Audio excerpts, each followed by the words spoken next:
9 words. That's all my dead father left me. 9 words written on a piece of paper that had been waiting in the dark for over 50 years. 9 words that exposed a secret so devastating it brought a Texas state senator to his knees and destroyed a political dynasty that had ruled this region for 3 generations. But I'm getting ahead of myself. 3 months before I found that letter, I was a different man. I had a wife I'd loved since high school. I had an electrical contracting firm worth $3.8 million that I'd spent 25 years building from nothing. I had a reputation in the construction industry that opened doors across 4 counties in southeast Texas. I had 2 kids who I thought respected me, a home with a paid-off mortgage, and a retirement plan that would have let me spend my final decades fishing the Gulf, traveling with my wife, and spoiling my future grandchildren. 3 months later, I had none of it. Not the wife, not the business, not the money, not even my own son's phone calls. My name is Cody Russell. I'm 49 years old. And this is the story of how I lost everything I ever worked for, how the woman I trusted most in this world climbed into bed with a powerful politician. And together, they systematically dismantled my entire existence. And how a sealed envelope from a man 3 years in his grave gave me the one weapon I needed to fight back. I remember the exact moment I knew my life was over. It wasn't when I found out about the affair. It wasn't when my biggest municipal contracts started disappearing overnight. It wasn't even when the bank froze my accounts and investigators showed up at my office with questions I couldn't answer about safety violations I didn't commit. It was in a courthouse hallway 2 weeks after my divorce was finalized. Lisa walked past me in a designer dress I'd never seen before, a steel gray Armani that probably cost more than most people make in a month. Her arm was linked through the arm of State Senator Brett Caldwell like they were posing for a campaign photo. She stopped right in front of me, close enough that I could smell the perfume she used to save for special occasions. Close enough that I could see the diamonds in her ears that definitely hadn't come from me. Those weren't the modest studs I'd given her for our 10th anniversary. These were serious stones, the kind that catch light from across a room and announce to everyone watching that someone has serious money. She looked me up and down like I was a stranger asking for spare change, her eyes taking inventory of my off-the-rack suit, my scuffed work boots, the way my shoulders had started to slump under the weight of everything I'd lost. "You know the saddest part, Cody," she said, her voice dripping with something between pity and contempt. "You actually thought you deserved everything you had. You thought because you worked hard and played fair, the world owed you something. But men like you don't get to win. Men like Brett do. That's just how it works." She reached up and patted my cheek with her manicured hand, the same way she used to pat our old golden retriever when he begged at the dinner table. The gesture was so casual, so dismissive, that it took my breath away. "You'll never recover from this, Cody. And honestly, I don't think you should even try.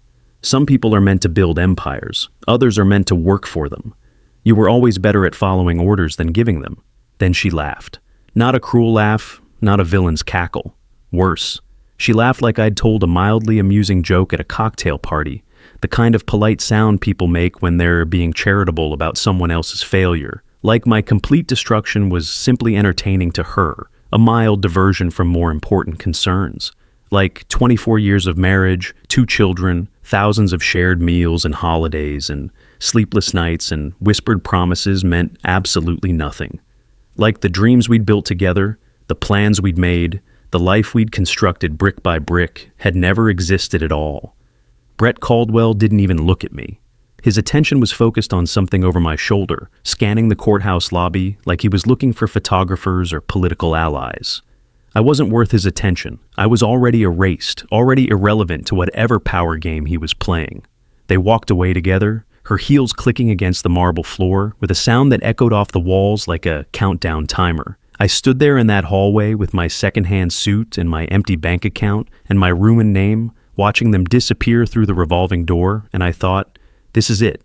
This is how Cody Russell ends. Not with a fight, not with dignity, but as a punchline in someone else's success story. I was 49 years old. I had less than $8,000 to my name, most of it sitting in a checking account that barely covered rent on the 1-bedroom apartment I'd moved into after losing the house. My own son believed the news stories calling me a fraud and refused to answer my calls. My daughter was polite but distant, clearly uncomfortable being associated with a father whose name had become synonymous with corruption. My professional reputation was ashes. 25 years of honest work, of showing up early and staying late, of treating every client like family, of building a business that employed 31 people and their families. All of it destroyed by carefully planted lies and fabricated evidence. And the woman I'd built my entire adult life around was sleeping in a mansion with the man who'd orchestrated my destruction. That was rock bottom. Or so I thought. Rock bottom, it turns out, has a basement.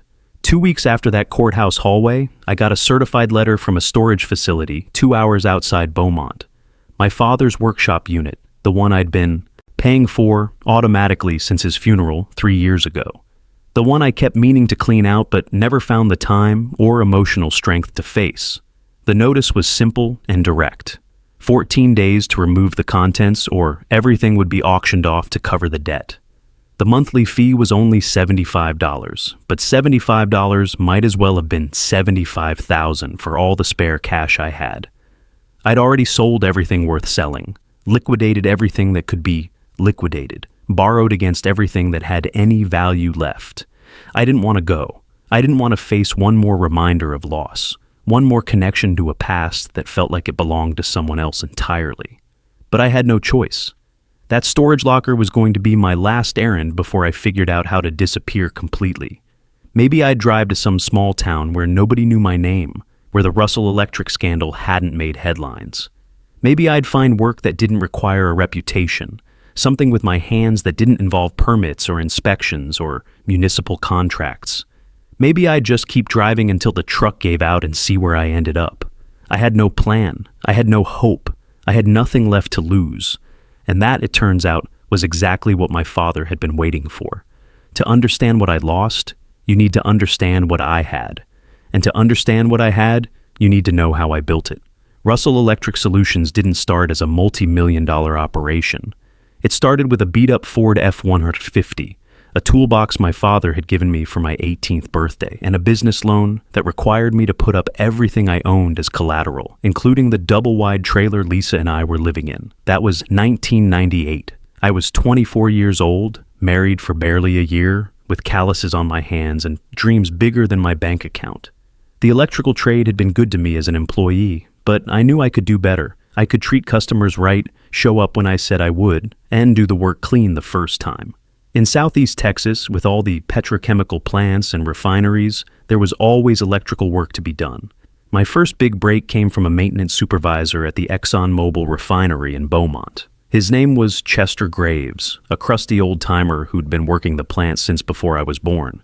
He gave me a chance on a weekend emergency call when their regular contractor couldn't make it out.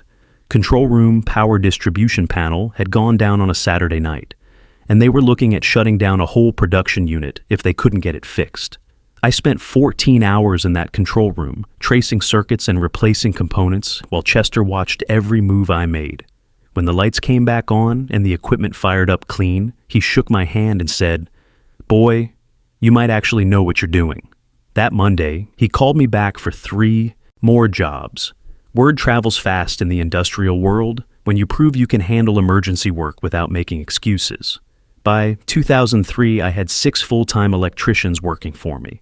By 2008, we'd expanded into commercial construction and landed our first municipal contract, rewiring the emergency services building for Jefferson County. The work was demanding, the schedules were tight, and the safety requirements were stricter than anything we'd done before. But we delivered on time and under budget, with 0 safety incidents.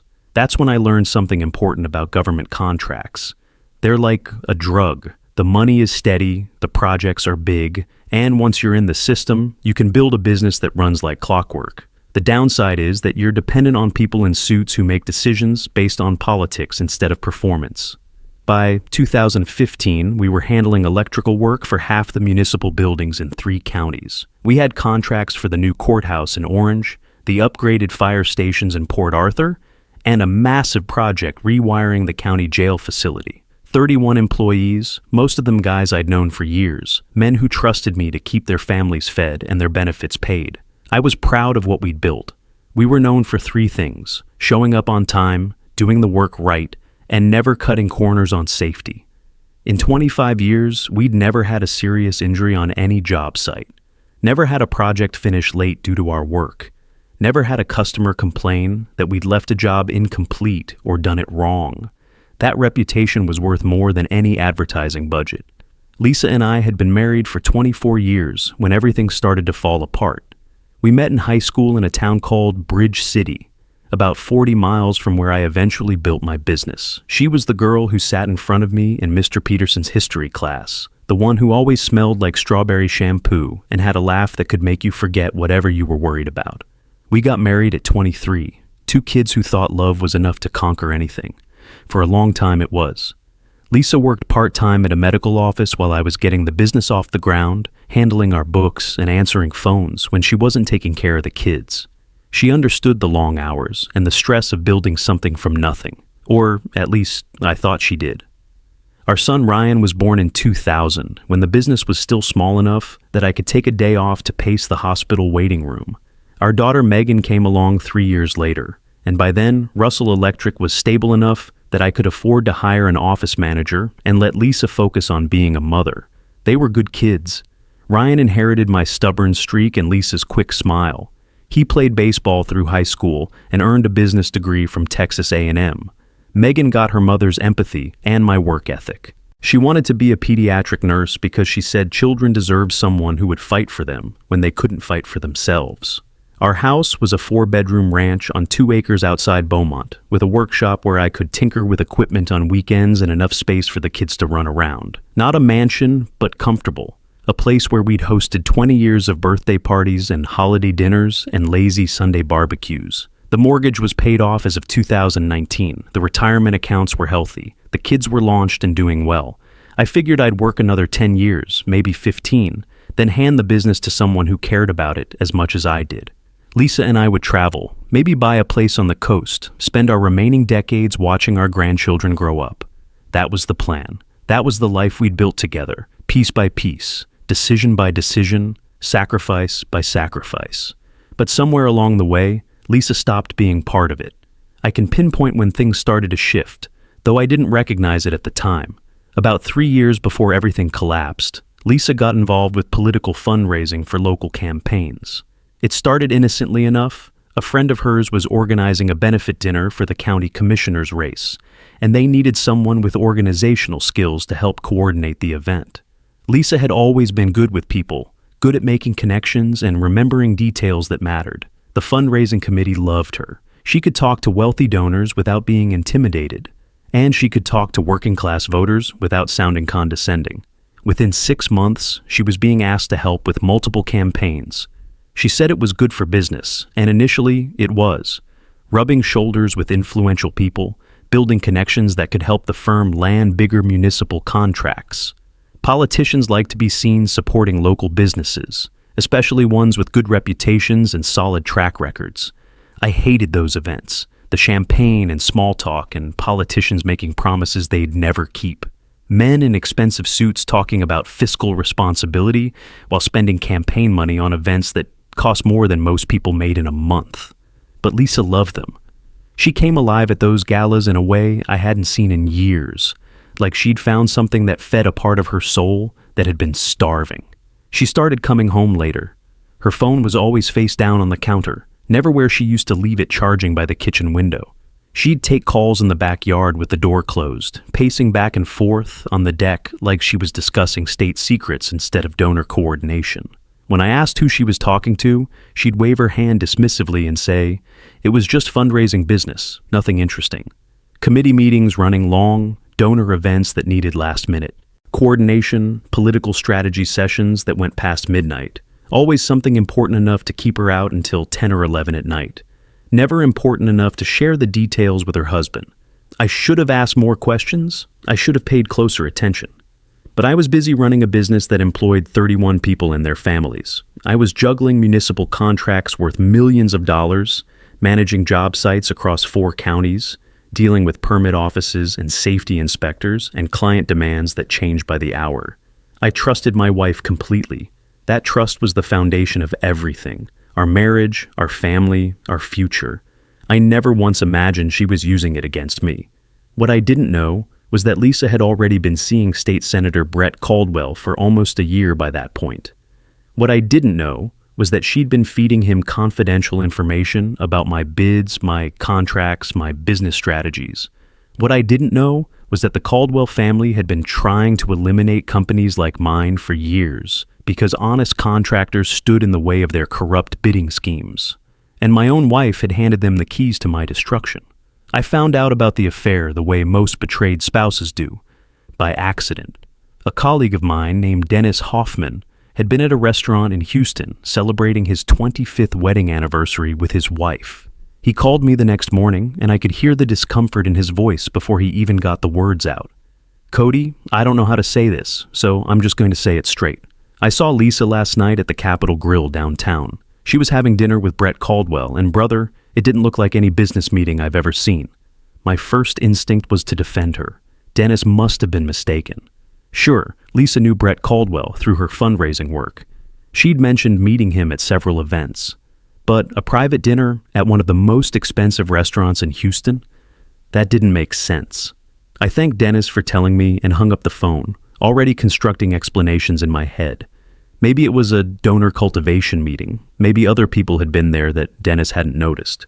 Maybe it was perfectly innocent and just looked suspicious from across a restaurant. But that night, when Lisa came home at nearly midnight with some excuse about a donor event running long, I couldn't stop myself. "Were you at the Capitol Grill last night?" She froze for just a second, her hand pausing halfway to the refrigerator handle. Most people wouldn't have noticed, but I'd been married to this woman for 24 years. I knew her tells. I knew the way her shoulders tensed when she was caught off guard. "Who told you that?" Her voice was carefully neutral, but I could hear the edge underneath. "It doesn't matter who told me. Were you there with Brett Caldwell?"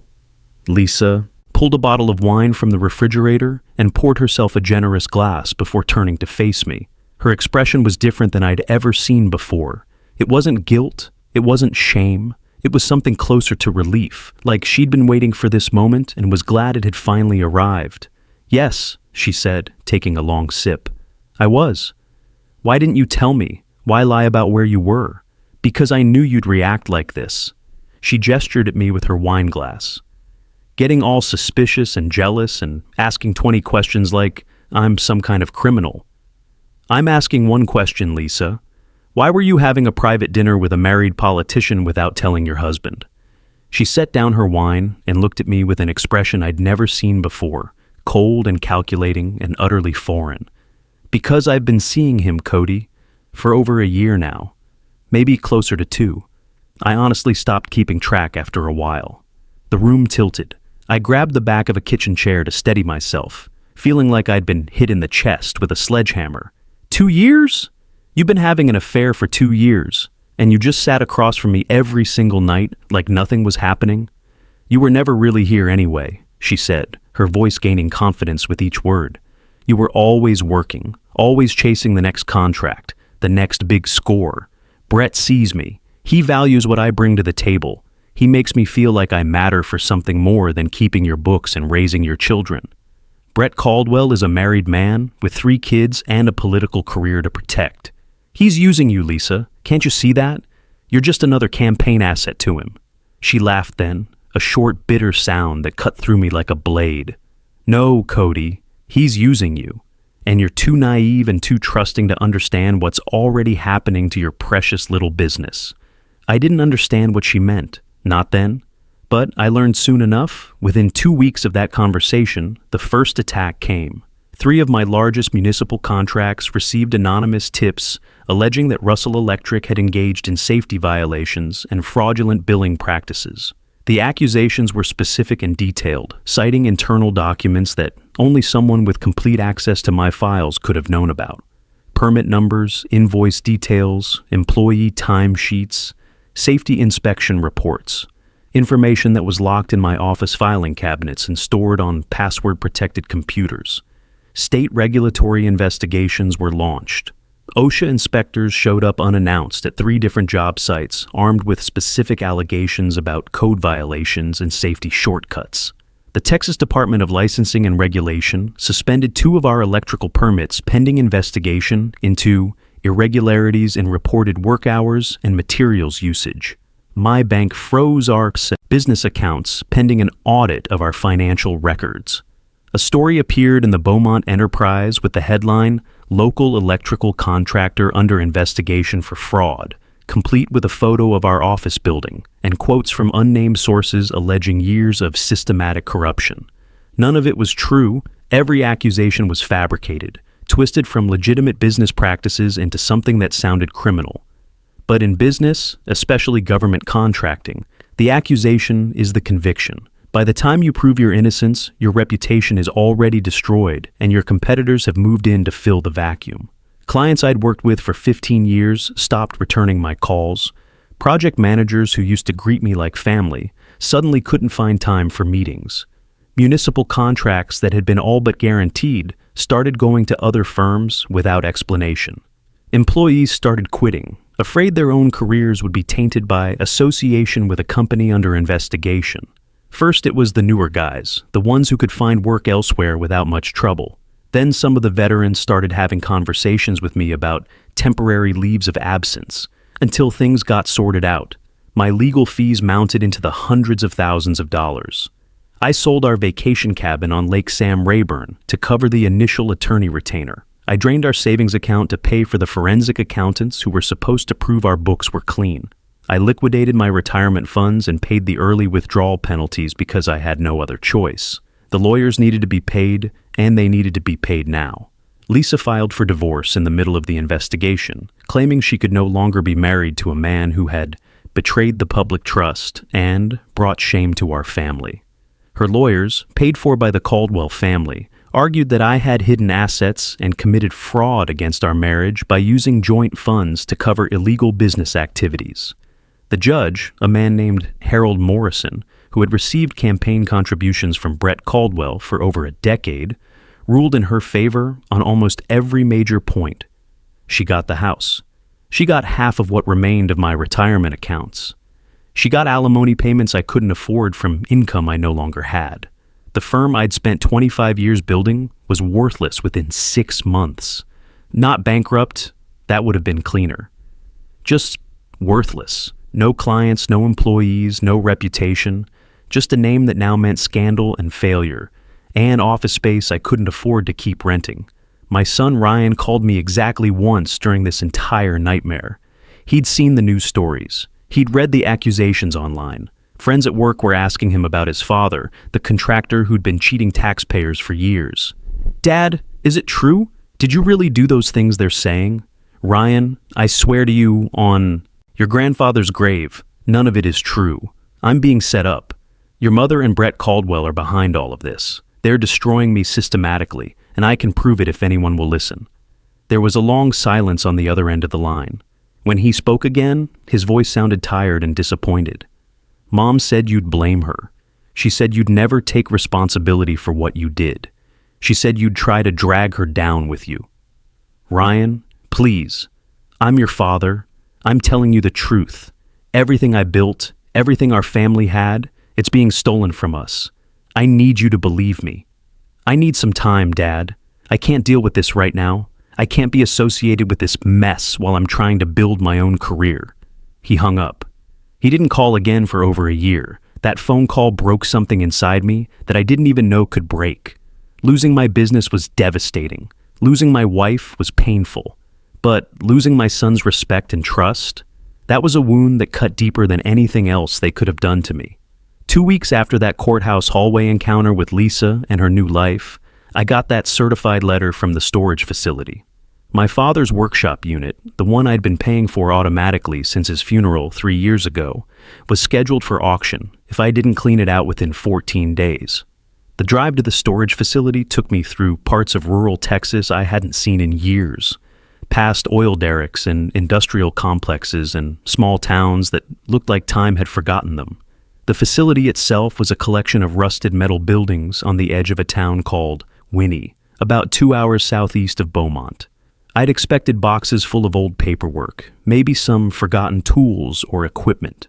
My father had been a methodical man, the kind who kept every receipt and filed every document, but he'd never struck me as someone who held on to sentimental items or valuable keepsakes. What I found instead made me stop breathing. The unit was nearly empty.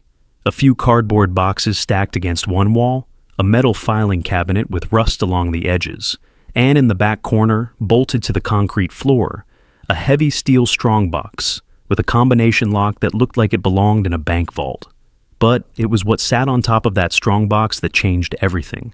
A single envelope, yellowed with age, the edges soft from decades of waiting, sealed with red wax that had cracked but never broken.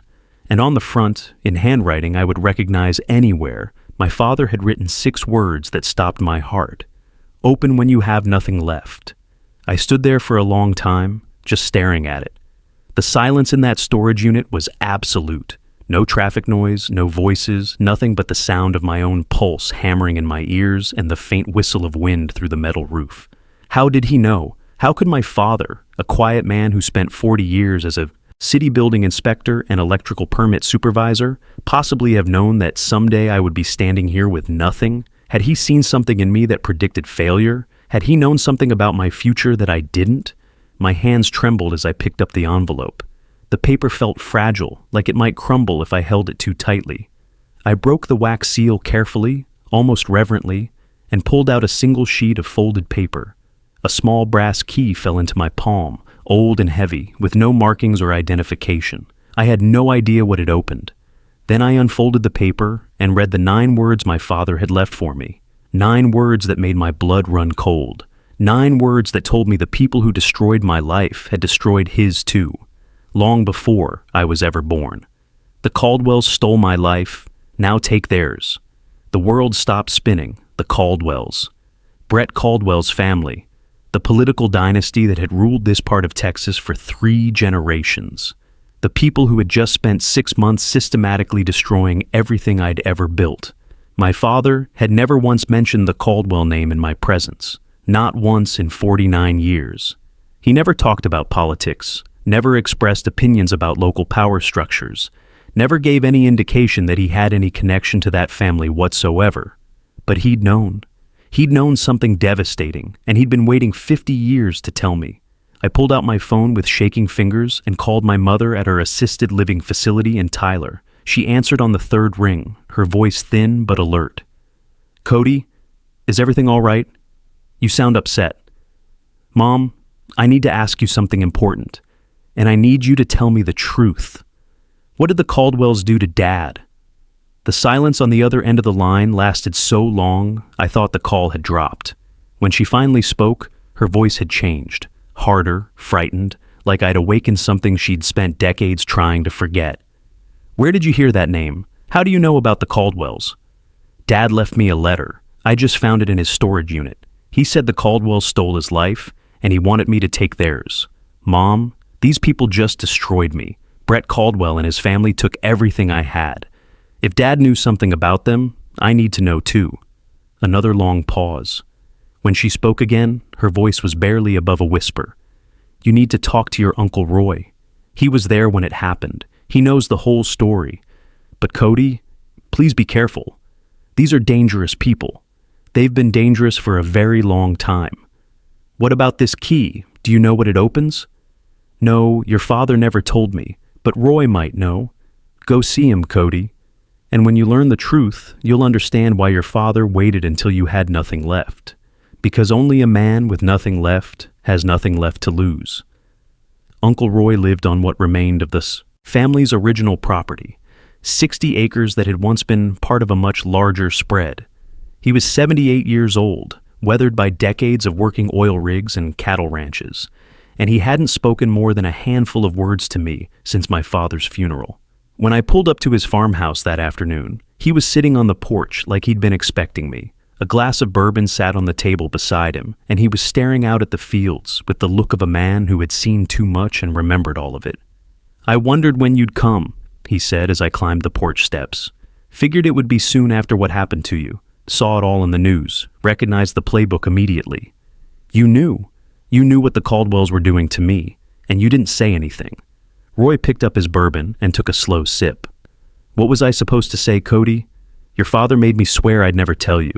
He said the truth would only put you in danger, the same danger he lived with for 50 years. I pulled out the envelope and handed it to him, He read the 9 words, and something shifted in his face. Pain, relief, resignation. So Earl finally told you. Even from the grave, he told you. Roy gestured to the chair across from him and began to talk. In 1971, my father Earl was 28 years old, working as a city building inspector and electrical permit supervisor for Beaumont. His job was to verify that construction projects met code, that electrical work was done safely, and that contractors followed proper procedures. It was detailed work that required integrity, and Earl was meticulous. He noticed things other people missed. That year, he started noticing irregularities in permit applications and inspection reports involving projects connected to the Caldwell family. Dozens of major construction contracts across 3 counties had been awarded to Caldwell Construction and their network of subsidiary companies over the previous decade. On paper, everything looked legal, but when Earl dug deeper, he found forged inspection signatures, falsified safety reports, bribed city officials who had backdated permits, and destroyed original documentation. The Caldwells hadn't won those contracts through honest bidding. They had stolen them through systematic corruption, and they'd been doing it for years. Millions of dollars in public money had been diverted into their pockets through fraudulent contracts and kickback schemes. "Your father gathered evidence for almost a year," Roy said, his voice heavy with old anger. "He had copies of the forged permits. He had statements from contractors who'd been forced out of bidding. He had a ledger showing payments to corrupt officials. He was going to take it all to the state attorney general and blow the whole thing wide open." What happened? They found out. Someone in the city inspector's office tipped them off, 3 days before Earl was supposed to meet. With state investigators, 2 men in expensive suits showed up at our parents' house. They told Earl that if he said one word about what he'd found, they would destroy our family. And Dad backed down. He had no choice, Cody. This was 1971. The Caldwells owned judges, sheriffs, newspaper editors. They had connections in the state capitol that went all the way to the governor's mansion. Your father was a 28-year-old inspector with a box of documents and no power whatsoever. They would have crushed him like an insect. Roy pulled out a small piece of paper with numbers written on it. Combination to the strongbox. Your father kept everything. All the evidence he gathered 50 years ago, plus everything he collected since then. He never stopped watching them, never stopped documenting their crimes. He was waiting for the right moment, the right person to use it. The brass key opened a safety deposit box at Beaumont Credit Union that my father had maintained for 5 decades, paying the annual fee like clockwork. Inside that small metal box, I found manila folders stuffed with documents, photographs, handwritten statements, and leather-bound ledgers with dates and dollar amounts recorded in my father's careful handwriting. It was everything. Every crime the Caldwell family had committed to build their dynasty was laid out in precise detail. How Brett Caldwell's grandfather had rigged municipal contracts in the 1970s. How they'd systematically destroyed honest contractors through false accusations and regulatory harassment. How they'd built their political empire on a foundation of theft and corruption. The evidence included recent documentation, too. My father had never stopped investigating them. Bank records showing illegal campaign contributions. Contracts awarded to family members through shell companies. Safety inspections falsified to cover up dangerous construction practices that had resulted in workplace injuries and deaths. I took everything to my lawyer, who connected me with an investigative journalist named Kate Morrison. She'd been trying to expose political corruption in Texas for 15 years, but had never been able to find proof this comprehensive. 2 months later, the story broke statewide. The Caldwell Corruption Files was front-page news across Texas for 3 straight weeks. Senator Brett Caldwell's political career imploded overnight. Criminal investigations were launched by state and federal authorities. The family's construction empire was frozen pending restitution, claims from contractors they had defrauded over 5 decades. Their political network crumbled as everyone rushed to distance themselves from the scandal. Bank accounts were frozen. Assets were seized. The Caldwell name, once synonymous with power and influence, became synonymous with corruption and fraud.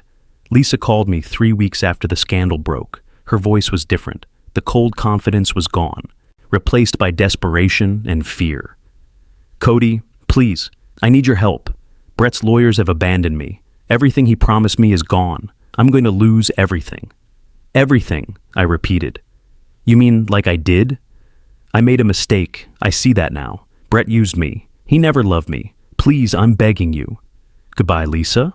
I hung up and set the phone down.